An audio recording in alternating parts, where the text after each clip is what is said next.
শ্রী মুখোপাধ্যায়। আমি একটু বাচিক জগতের সঙ্গে যুক্ত থাকতে চেষ্টা করি আর কি।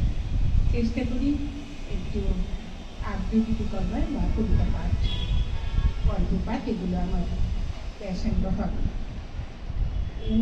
প্রথমে আমার নিজের লেখা একটি ছোট্ট কবিতা বলছি, তারপর লেখা করেছি।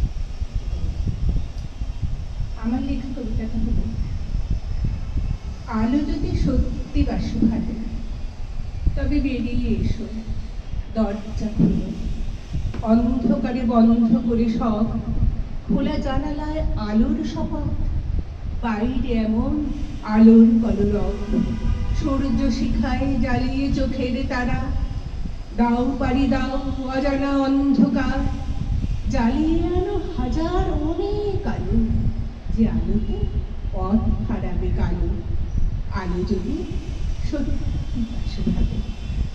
এরপর রবি ঠাকুরের কুয়ার